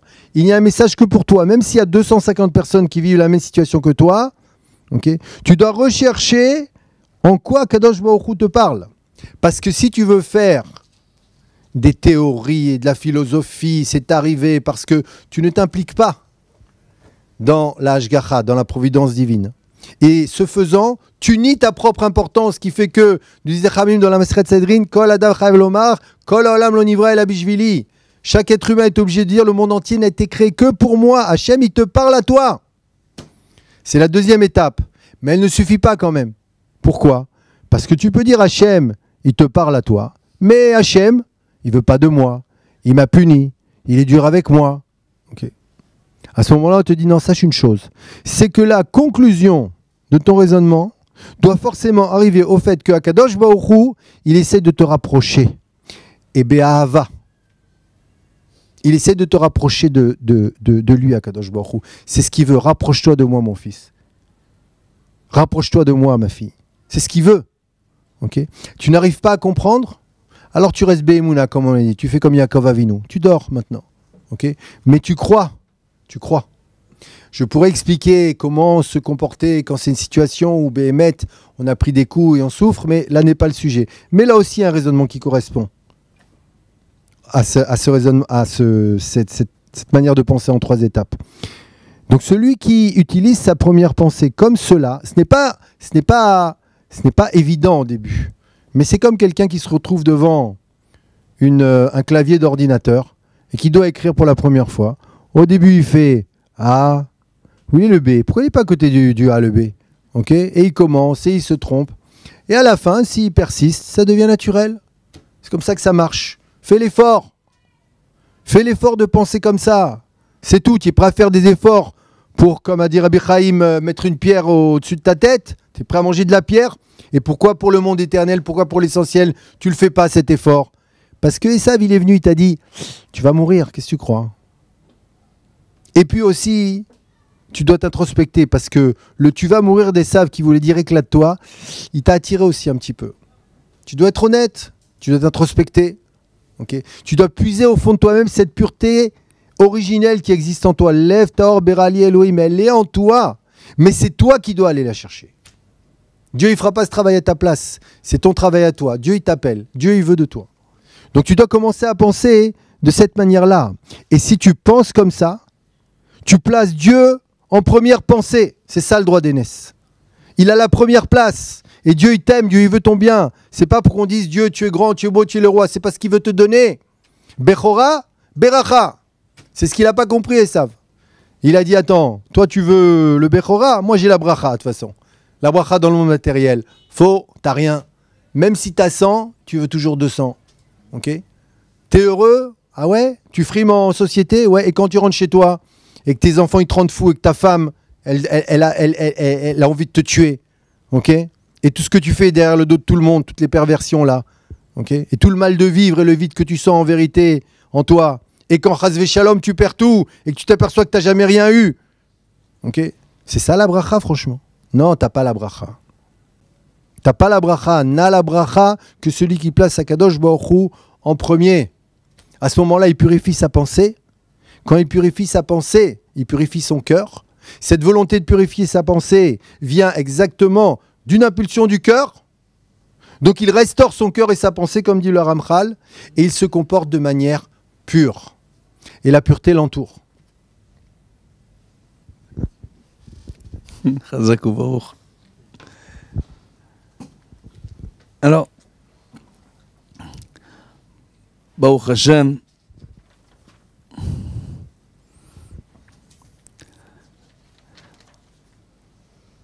on voit donc qu'il y a une importance, comme l'a rapporté Rabbi Eliaou, comme je vous l'ai expliqué juste avant, au niveau de notre intention au moment d'accomplir une mitzvah. L'intention va donner toute son essence, toute sa dimension à la mitzvah.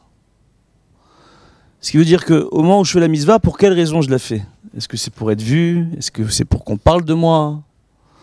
Je ne raconterai pas, moi, il m'est arrivé d'avoir affaire à des gens qui ont voulu devant tout le monde faire un don pour les institutions dont je m'occupe. On s'occupe d'orphelins, on s'occupe de beaucoup de choses, on n'est pas là pour parler de ce qu'on fait. Et les gens, devant tout le monde, ont fait des dons extraordinaires, des chèques fantastiques. Et les chèques sont revenus à payer. J'adore. Donc, devant tout le monde, on veut se montrer, mais après, oh, c'est un problème. Donc, on voit en réalité qu'une mitzvah, au moment où on veut la faire, il faut vraiment la faire lishma. Pour le seul nom, non pas de Dieu, mais de la Torah. Le seul nom de la mitzvah. Le simple fait de se réjouir d'accomplir une mitzvah que Dieu nous a ordonné de faire, d'accord? Le lachon de mitzvah, on a tendance à traduire ça comme bonne action. C'est pas une bonne action. C'est une ordonnance. Parfois, il y a des mitzvot, lo assez, qu'il ne faut pas faire. Les lois négatives. C'est des lois négatives, justement. Il ne faut pas faire. Le fait de ne pas faire, c'est ça la mitzvah. Et parfois, il y a des mitzvot assez, des mitzvot qu'il faut faire. Au moment où on va s'interdire quelque chose parce qu'il nous a été ordonné de nous l'interdire. Au moment où on va s'autoriser quelque chose parce qu'il nous a non seulement autorisé, mais ordonné de le faire. Il faut se dire, je le fais parce que j'ai le mérite de pouvoir faire cette mitzvah. Que la plus grande réjouissance d'un juif, c'est de se dire, je peux faire la mitzvah. On voit que dans Shema Israël, il y a des halachot extraordinaires. Des halachot extraordinaires. Une halakha qui n'a aucun rapport avec ce qu'on est en train de dire, mais on va quand même la citer, parce que beaucoup de gens viennent à se tromper. Et une halakha que très peu de gens, réellement, soit sont au courant, ou ceux qui sont au courant, ils ne font pas trop attention. Au moment où ils font Shema Israël. Il a rapporté pour être acquitté de la mitzvah du Shema Israël durant la prière, de Shacharit et de Harvit, donc la prière du matin et la prière du soir, à la fin de Shema Israël, qu'on dit entier après la paracha des Tzitzit, donc on voit tous que Baruch Hashem, à la fin, on dit Ani Hashem Elokechem, et là, normalement, après le Chazan, on a pour coutume dans les communautés séfarades, mis à part certains de nos frères marocains, de répondre Emet. Et après, le Chazan, à son tour, il dit Hashem Elokechem Emet. Maintenant, on voit dans certains Sidurim, comme le Patach Eliyahu, Tfilat HaChodesh, sur lequel le Patach Eliyahu s'est totalement inspiré, d'accord? On voit qu'il y a un grand nombre de Sidurim qui, après le Hashem Elokechem Emet, au moment de dire pour le matin Veyatzi Venachon, il y a encore un Emet devant. Ou au moment de dire Ve'emuna le soir, il y a encore un Emet devant. Est-ce qu'il faut le dire ce Emet là ou pas? Là, l'Alacha me rapporte dans le Shulchan Aruch que pour être acquitté de la mitzvah, il faut que je dise Emet à la fin de la paracha des Tzitzit. Au moment où on dit Ni Hashem Elokechem, il faut répondre que c'est vrai, que Dieu c'est notre Dieu. D'accord? Maintenant, il faut dire le Emet. Si j'ai déjà dit le Emet au moment où j'ai terminé mon schéma Israël, est-ce que je dois répondre Emet lorsque le Chazan il dit Ani Hashem Elokechem? Non! Je l'ai déjà dit. Oh! Si je le dis, j'ai fait un Efsek dans mon schéma Israël et les brachot que j'ai fait pour un séfarade, il y a un problème de bracha levatala. Wow! Une bénédiction dit en vain. Un petit émet de rien du tout. C'est écrit noir sur blanc dans le Shulchan Aruch. Maintenant, une autre halakha qui est extrêmement intéressante, moi j'adore, personnellement. Quand on fait Shema Israël, il y a différents passages dans le Shema Israël sur lesquels il faut penser aux 10 commandements. Aseret Adibrot. Ça, Baruch Hashem, ici tout le monde le sait. Je le vois à vos visages. On voit ensemble que, par exemple, quand on va dire Shema Israël, Hashem Elokeinu, Hashem Echad, on doit penser, d'accord, aux 2 premiers commandements, entre guillemets. Certains disent que c'est un seul commandement. Ani Hashem Elokechem, Lo Elecha Elokim Acherim. D'accord? 2 premiers commandements. Mais après, quand on va voir, c'est-à-dire, Ve'ahavta, au moment où on dit Ve'ahavta, il faut penser à prendre sur soi le Hol Malchut. Et tu aimeras. Et Hashem Elokecha. On le dit tous les jours dans le schéma. Tu aimeras l'Éternel de ton Dieu, de tout ton cœur et de toute ton âme. Ton cœur, l'instinct animal dont on parle. Nafshecha, ton âme, tes marchavot. Avec ton corps, tu vas influencer tes marchavot pour que ta neshama, ta dimension spirituelle, qui est ton âme, soit influencée pour aimer Dieu et vouloir faire sa volonté. Maintenant, il est dit que quand on dit Hashem Elokecha, Bechol Evafra, d'accord, Hashem Elokecha, il faudra penser au commandement de l'Otissa, de ne pas jurer et de ne pas dire le nom de Dieu en vain. D'accord? Après, quand on continuera, on dit Urtavta van mizot betecha ou visharecha, sur et tu écriras des mezuzot, des parchemins, d'accord, sur tes maisons, à tes portes. D'accord, on passera des mezuzot. On dit que là-bas, il faudra penser à l'otachmod, ne pas désirer le bien de son prochain. Continue. J'adore. Alors maintenant, après, on dit, quand on dit Venatati metarat sechem, d'accord, et je donnerai la pluie pour vos terres, Beito yero malkosh, d'accord, va savta deranecha, vetiroshecha, et tu récolteras dans tes champs de blé et dans tes vignes. Qu'est-ce qu'on nous dit là-bas? Lotignov, tu vas cueillir dans tes champs à toi, pas les champs du voisin. Oh, on continue. On voit après que quand on va dire Va'avatem me'era ma'ala haaretz hatova, que si on vient, d'accord, chas v'shalom, à se détourner de la loi de la Torah, on sera très vite voué à une perte sur la terre d'Israël. Et là-bas on dit Lotirtsar. Qu'est-ce qui peut engendrer la pire perte pour le clan d'Israël? De commencer à se tuer entre nous. L'interdiction de tuer son prochain. Maintenant, et on voit à la fin, les ma'anirbu yemechem v'menechem, afin que se multiplient vos jours et les jours de vos enfants. Ala adama asher nishba Hashem la'avotechem latet lahem ki ma'ashamim al haaretz, sur la terre que Dieu a juré à vos pères, d'accord, pour leur donner, ki ma'ashamim al haaretz, depuis le jour où il a mis le ciel au-dessus de la terre. Là-bas, on fait référence 2 fois aux enfants et aux parents. C'est Kaved et avicha et imecha, respecte ton père et ta mère. Et après, quand on continue, on voit Velo tatura achar elevavchem ve'achar einechem. Et là, c'est la partie du schéma que je préfère dans Parashat Tzitzit. Et vous ne vous laisserez pas, vous n'irez pas après, d'accord, vos cœurs et vos yeux. Vous n'y laisserez pas tenter d'aller d'après vos instincts primaires, dictés par vos sentiments qui sont dictés par le cœur, et vos yeux. Est-ce que vous voyez? Là-bas, on nous rapporte l'otinaf. L'otinaf extraordinaire. L'otinaf, on pourrait croire ne pas être sale. Là-bas, le Ramban rapporte que l'otinaf, on parle uniquement d'adultère là-bas.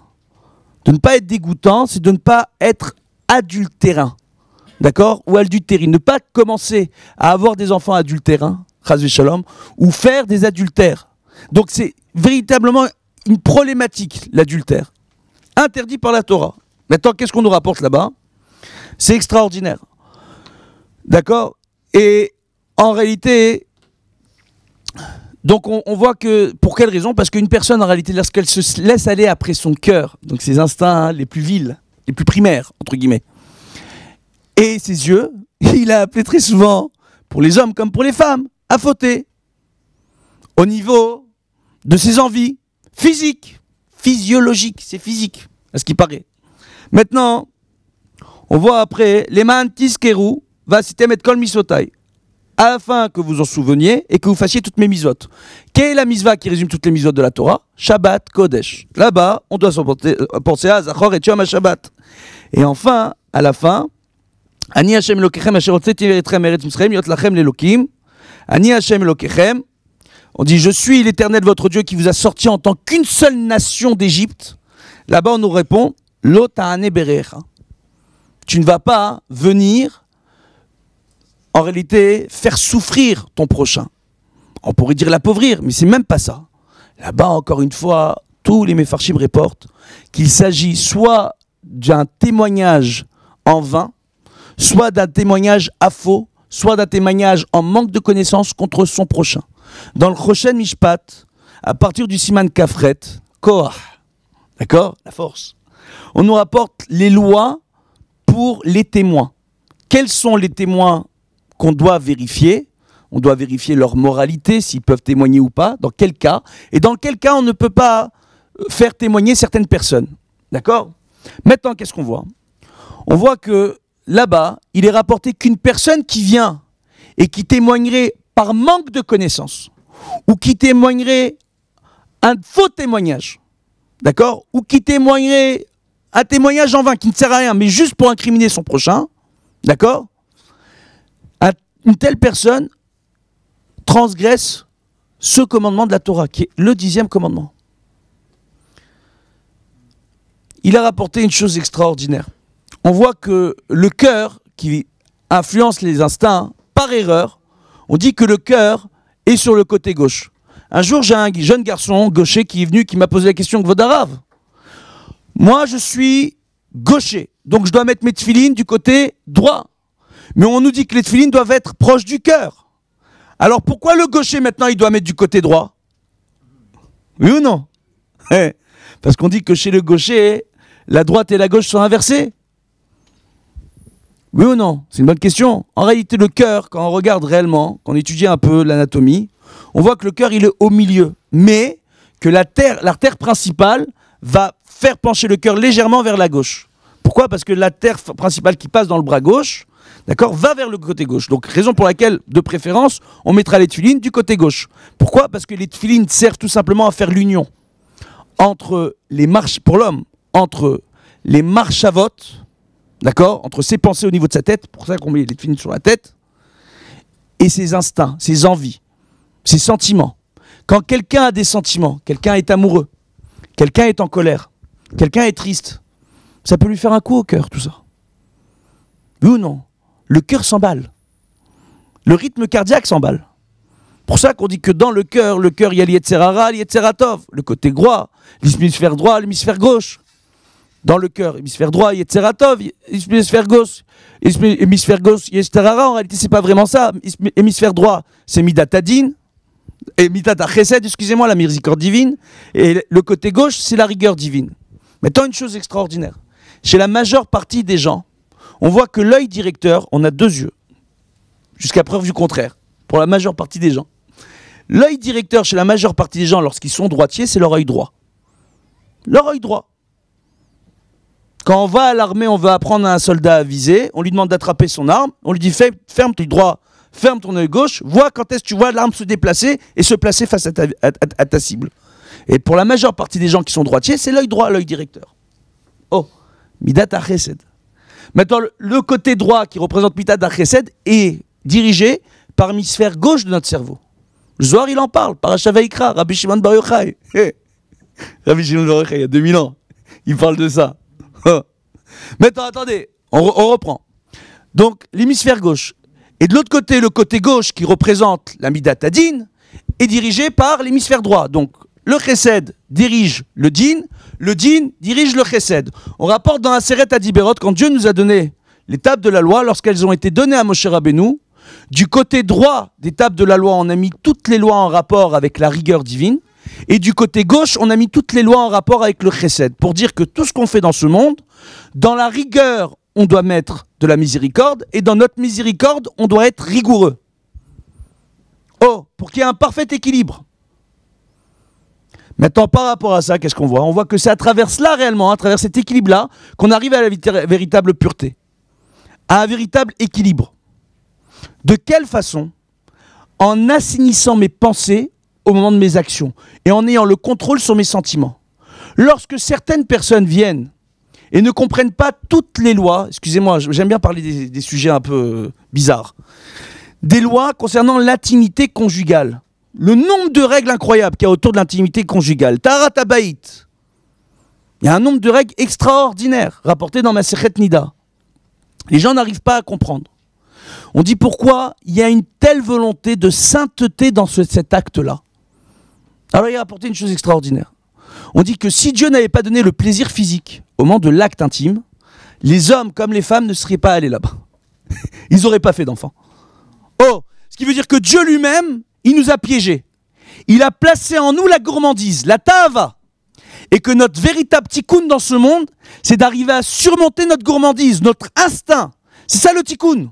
Si on a un cœur qui s'emballe, si tous les hommes que Dieu a créés, comme les femmes, sont tentés d'aller vers les mêmes choses, si on voit aujourd'hui malheureusement sur Internet et la télévision que ce qui fait le plus de vues, c'est les sujets où on parle de ces sujets-là justement, d'accord, qui ont rien de constructif, qui aujourd'hui ont déformé totalement toute une génération dans le rapport homme-femme. En tant que Rav qui m'occupe de Shlom Bayit, je vous dis pas dans les couples, la catastrophe.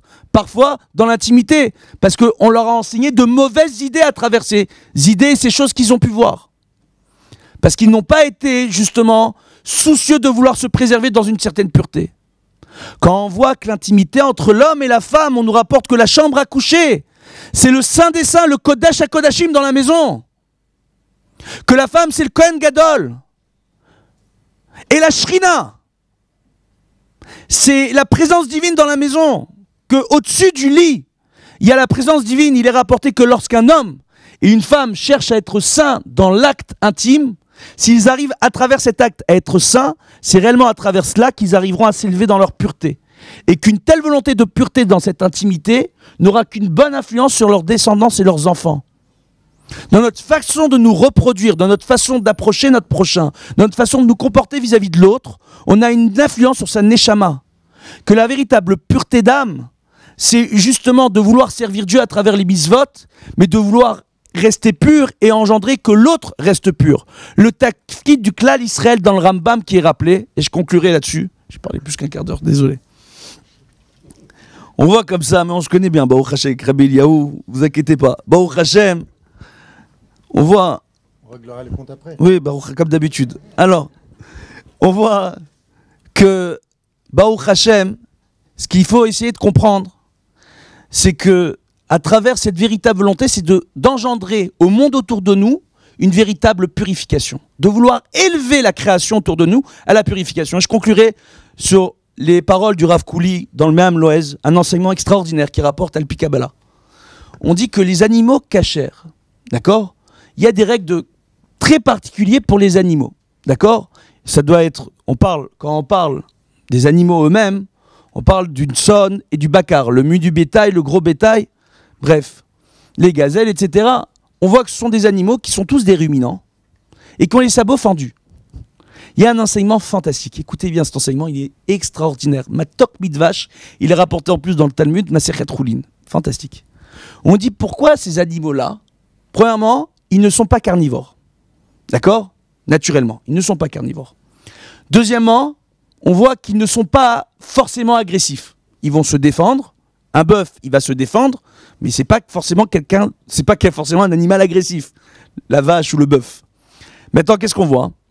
On voit que ces animaux-là, ils ont les sabots fendus, ils sont ruminants. Pourquoi les sabots fendus ? Avec leurs sabots fendus, c'est comme des ciseaux qui leur permettent de couper leur nourriture pour mieux se nourrir dans la nature. Maintenant, on voit que le sabot fendu, c'est quoi ? C'est un sabot, son pied, qui vient et s'incline vers l'intérieur. Donc, il cherche à prendre la matière à l'extérieur avec laquelle il va se nourrir, de l'extérieur, de le rentrer à l'intérieur, d'intérioriser l'extériorité. Oh, c'est quoi intérioriser l'extériorité ? Le monde matériel autour de nous, l'élever à un niveau spirituel à travers nos intentions et nos actions. Donc quand je prends mes mains, quand on fait Nisiyat Kapaim, quand on voit que le Kohen Gadol, pour bénir les Bnei Israël, il ouvre ses doigts de cette façon, tel un sabot fendu, d'accord ? C'est une volonté d'intérioriser l'extériorité. Pour après, au moment où il élève ses mains, après venir et faire ressortir de sa neshama la kedusha de la shrina qui passe à travers lui, à travers sa bouche et à travers sa bracha. Maintenant, on voit que l'animal, quand il a ce sabot fendu, d'accord, il va intérioriser la matérialité. Après, il va l'ingérer pour la ruminer dans son premier estomac et après la ramener dans sa bouche. Donc, après l'intériorité, l'extérioriser pour enfin, une bonne fois pour toutes, l'intérioriser, l'avaler, la digérer. C'est le ruminant. Oh, l'animal cachère. Qu'est-ce qu'on apprend de là? Que dans sa façon de se nourrir, cet animal fait un très grand tikkun dans ce monde. Il y a une très grande kedusha dans ces animaux, en réalité. Raison pour laquelle ces signes-là font qu'ils sont cachères. Oh, on a appris un truc sympa ce soir. Maintenant, qu'est-ce qu'on voit? On voit qu'en réalité, de la même façon que nous, lorsqu'on va venir se nourrir, on doit chercher à prendre la nourriture et non pas se nourrir parce qu'on aime, comme on a à Tania, on va dire les trucs locaux. La bourra, la damhout, la bkeila, les bons plats. Oh, moi si je mange un plat, même le Shabbat, ma femme a un des problèmes de Shalom les baït les pires qui soient pour une femme. Elle me dit, mon mari, qu'est-ce que tu veux manger pour Shabbat? C'est plus de 15 ans de mariage, hein. Ce que tu veux. Qu'est-ce que tu aimes? Tout. Il y a un plat que tu préfères? Non. C'est le plus gros problème de Shalom Baït de ma femme. C'était le problème de ma mère. Mon fils, qu'est-ce que je peux te faire à manger pour te faire plaisir? Même ma grand-mère. J'étais obligé à la fin de dire que j'aimais Cardon Belkilko la dame, que ça lui prenait près de 12 heures pour préparer le plat, parce que elle aimait faire ça. D'accord? Je ne sais pas si vous connaissez ces plats-là. C'est un peu ashkénaze comme plat. Donc maintenant, très bon, très léger pour le régime, c'est fantastique. Maintenant, qu'est-ce qu'on voit? On voit en réalité que, Baruch Hashem, pour quelle raison mon père, Baruch Hashem, et mon grand-père, le Dayan, Rabbi Chaim Ishaï, un homme qui était Dayan en Tunisie, quasiment personne ne savait qu'il était Dayan. Il était en sandales, avec un petit chapeau en paille, une chemise à manches courtes, il allait simplement dans la rue. Son père, Rabbi Tsemach Ishaï, c'était le Hav Beddin de toute la Tunisie, le beau-frère de Rabbi Chaim Belaïch, qui n'a jamais pris un centime à la Rabbanout, alors qu'il était le Hav Beddin d'un pays, de toute la Tunisie. Oh! Et on voit quoi? Que c'était des hommes qui étaient habillés de la façon la plus simple. C'était pas comme nous aujourd'hui avec la barbe super longue, les péyotes, les beaux vêtements, etc. Ils étaient habillés simples. Des vrais tzadikim. Qu'est-ce qu'on voit? On voit en réalité que on nous a enseigné une chose dans la famille fantastique. On nous a dit quand vous mangez, c'est pour être en bonne santé pour faire la Torah et les mitzvot. C'est pas important le plat que vous avez en face de vous. C'est pas important le goût qu'il y a. Il y a des apports alimentaires. Quand j'étais petit, on me disait, il faut manger les épinards parce que ça apporte du fer. Il faut manger ceci, il faut manger cela, tatati tatata. J'ai appris à manger pour avoir la force de faire la Torah et les mitzvot. Essayez de comprendre l'éducation que c'est. L'éducation que c'est d'avoir l'apport énergétique nécessaire à faire la Torah et les mitzvot, à être en forme. Donc en réalité, on a moins le rapport à la Tahava. Maintenant, bien sûr, l'Irvot Shabbat Kodesh, l'Irvot Yom Tov, c'est un plaisir d'avoir une belle table et de préparer des bons plats. C'est même une mitzvah. Mais si on s'oublie dans les plats, comme le rapporte le Ben Ishraï, les gens restent à table 3-4 heures durant Shabbat à manger, après il y a les pâtisseries et les fruits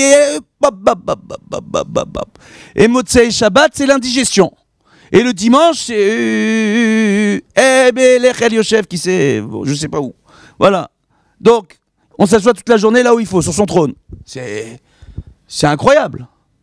Donc, qu'est-ce qu'on voit en réalité? Où est la mitzvah dans tout ça? Le Rambam rapporte que Shabbat et Yom Tov, il faudra manger léger, surtout le soir, pour pouvoir aller à la synagogue le matin sans être dérangé au niveau de sa digestion. Ça vous rappelle quelque chose? Donc, maintenant, qu'est-ce qu'on voit? On voit en réalité qu'il y a une véritable pensée dans tout ce que l'on fait. Et là, vraiment, je l'ai explosé la montre. Maintenant, on voit qu'on devrait avoir une véritable pensée dans tout ce qu'on fait, Baruch Hashem, pour s'élever vers Akadosh Baruch Hu et se séparer, non pas du plaisir matériel, mais de la matérialité elle-même. Le plaisir, il doit demeurer. Mais notre véritable plaisir, c'est d'apprécier les goûts, les couleurs, pour avoir la santé et les apports dans la nourriture, par exemple. D'accord? Alimentaire, d'apprécier tout ça pour avoir la force de servir à Kadosh Baruch Hu. Donc le kiff, oui, mais avec quelle attention? C'est tout, ça change tout. Baruch Hashem. Et là, je laisserai le Rav Chaviv conclure. Mamash Mechila. Non, c'est pas grave. Donc, je vais aussi conclure, Chazak ou Baruch, je vais aussi conclure mon exposé. de la manière suivante. Donc, on a parlé de la purification du cœur, de la pensée. Et je vais un petit peu plus insister sur les actes. Tout est lié, bien sûr. Pensée, cœur, acte, tout est lié. Mais sur les actions. Et je vais vous lire quelques phrases que a dit le Ramchal, qui rentrent dans la problématique développée par Rabbi Chaim. Il dit, il ne faut pas penser à la jouissance et au désir, mais plutôt au bien qui résulte de son acte. Alors, penser à la jouissance et au désir, c'est l'aspect de recevoir. Se faire un plaisir, recevoir un plaisir. Mais plutôt au bien qui résulte de son acte. L'action, ça veut dire agir, donner. Recevoir ou donner. Ensuite, il dit la purification doit avoir lieu même dans le bien. C'est-à-dire tu dois agir, mais pas pour une récompense. Parce que si tu veux recevoir une récompense, ça s'appelle recevoir, c'est pour toi. Mais l'ishma, tu dois donner sans attendre de retour. Et si tu veux une récompense, un intérêt dans ce que tu fais de bien, ça s'appelle impur. Donc de là, on voit que donner, c'est pur, recevoir, c'est impur. Et d'ailleurs, sur la paracha de la semaine qu'on vient de lire, paracha de Tazria, on voit que la période de purification d'une femme qui accouche une fille est double que celle qui accouche un garçon. Alors, Rabbi Shimon dit pourquoi ? Aujourd'hui, ces temps de purification de 7 et 33 jours, 14 et 66 jours ne sont pas à respecter. Okay. Mais il pose la question, pourquoi c'est comme ça ? Il fait parce qu'il y a plus de joie quand c'est un garçon. Voilà ce qu'il dit. Voilà. Vous savez qu'on dit alors, ta femme elle a accouché ? Oui. Qu'est-ce qu'elle a eu ? Un garçon. Mazel tov. Et sinon alors qu'est-ce qu'elle a eu ? Une fille. C'est bien aussi. Genre on lui fait un encouragement. Bon, Naïcha Liken, c'est pas grave, mais quand même. Ok. Alors qu'il n'y a pas plus d'eau qu'une petite fille. Ceci étant dit, le pshat il est plus simple que ça. C'est qu'au bout de 7 jours, il y a une Brit Mila. Et une Brit Mila, c'est la joie. Et quand la joie est là, l'impureté s'en va. Donc, Rabbi Nathan lui développe ce concept, c'est tout à fait en relation avec le Ramchal. Il dit, écoutez bien, mesdames. Masculin, c'est donner, c'est la joie, et c'est la tahara, c'est la pureté. Féminin, c'est recevoir, et c'est la tristesse, et c'est l'impureté. Chlet.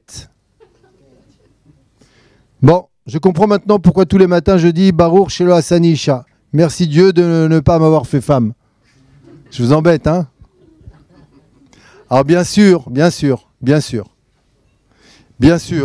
que masculin et féminin, dans la terminologie du judaïsme, ça ne veut pas dire l'homme et la femme. Masculin et féminin, ça veut dire recevoir et donner. Effectivement, dans l'impulsion première de la relation humaine, tout dépend de l'homme. L'homme donne. C'est lui qui s'engage, c'est lui qui signe un contrat, c'est lui qui donne la bague, même au niveau de la morphologie. Et je ne donnerai pas plus de détails, vous m'avez compris. L'homme est donneur et la femme est réceptrice. Okay. Mais donner, ce n'est pas le propre de l'homme. Certes, l'homme donne une graine, mais il reçoit un enfant. Quand la femme donne, elle est masculine, entre guillemets. Quand l'homme reçoit, il est féminin, entre guillemets. Okay. Donc nous dit ici Rabbi Nathan, masculin c'est donner, c'est la joie, c'est la pureté. C'est-à-dire qu'au niveau des actions, tu veux être connecté à la pureté, tu donnes. Mais comme dit le Ramchal, sans attendre de recevoir en retour. Et ça, c'est un travail à faire. Combien de gens j'ai vu qui me disaient, qui venaient m'expliquer leurs problèmes. Ils disaient, moi, je donne et je donne et je donne et je donne et j'attends rien en retour. Mais un jour, j'ai demandé quelque chose, il ne me l'a pas donné, je me suis fâché. Ah, t'attendais rien, t'es sûr ? Consciemment, t'attends rien. Mais c'est pas vrai, inconsciemment, t'attends beaucoup de choses. Et si je te faisais maintenant, avec l'aide de Dieu, la dissection psychologique de tes attentes cachées, enfouies au fin fond de ton subconscient, tu serais abasourdi par toutes les valeurs négatives dont tu dois te débarrasser. Ceci étant dit, puisque donner, c'est la joie, c'est la pureté, okay, c'est masculin, alors il y a un problème. Et celui qui reçoit, alors lui, il va prendre dans la tête. Lui, il va recevoir la tristesse et l'impureté. Et la réponse, c'est non. Quand tu reçois, c'est toi-même pour donner. C'est pour ça que tu reçois. Tu reçois quelque chose, sonne matadot irie. Je déteste qu'on me donne. Et je vivrai. Comment tu vivras? Ben, je redonne. Je redonne. Je reçois la Torah, je l'enseigne. Tout ce qu'on me donne, je partage. Je reçois quelque chose, je donne à Hachem, je donne la tzedaka, je donne le maaser. Je donne tout de suite, c'est ma première préoccupation. Ça s'appelle agir. Ça s'appelle purifier ses actions. Ça s'appelle la vie. Donner sans attendre en retour. C'est-à-dire ce travail de purification dont a parlé le Ramchal est bien expliqué à Rabbi Chaim sur la pureté de l'intention. Regarde comment tu donnes. C'est pour ça que les Chachamim nous disent que le plus haut degré de tzedaka, c'est quoi? C'est de donner sans savoir que c'est toi qui as donné. Parce que des fois, tu donnes et simplement la reconnaissance de celui qui t'a donné. Merci, hein. Eh ben, c'est ton plaisir. Ok? Ça te fait croire que, tu vois, j'existe, je suis quelqu'un de bien. Ok? C'est pas bon. Un des plus hauts degrés de tzedaka, c'est quoi? C'est de donner un travail à quelqu'un. Pourquoi? Parce qu'il ne t'est pas redevable. Il va gagner sa vie en agissant, pas en recevant. Donner. Donner sans attendre de recevoir. L'attente de recevoir crée la frustration, crée la colère. Et la source de toutes les relations instables qui existent entre les êtres humains, couple, éducation, etc. etc. C'est l'impureté des saves qui se répand dans les relations humaines. Tu veux te débarrasser de cette impureté? Commence à donner. Moi, je voulais que mon fils y soit et comme ci, et comme ça, et comme ci, et comme ça, je lui ai tout donné. Il n'est pas comme tu veux, c'est pas grave. Aime-le comme il est. Aime-le comme il est. Sinon, tu es victime d'un système de valeurs qui n'est pas le tien. Tu es sans le savoir pris sous le piège de l'impureté. Il ne sera pas comme tu veux. Tu as donné, tu n'attends rien. Okay. Tu as tout fait, il n'a pas fait ce que tu lui as demandé. Tu as fait ce qu'il fallait. Okay. On ne t'a pas demandé plus. On ne t'a pas demandé de résultat, on t'a demandé d'agir et de donner. Le reste, ce n'est pas entre tes mains. Okay. Tu as fait ce qu'il fallait, kol hakavod. Okay. Donc, cette purification-là, hein, elle doit accompagner notre cerveau. Okay. Je donne, c'est ça la pureté.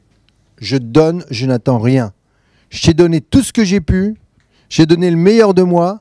Tu n'es pas comme je veux, c'est pas grave. Ce n'est pas grave, je n'attends rien. Parce que je t'aime, lishma. Ahavat chinam. Pureté totale. Geoula, shelema, amen Kenyaratson.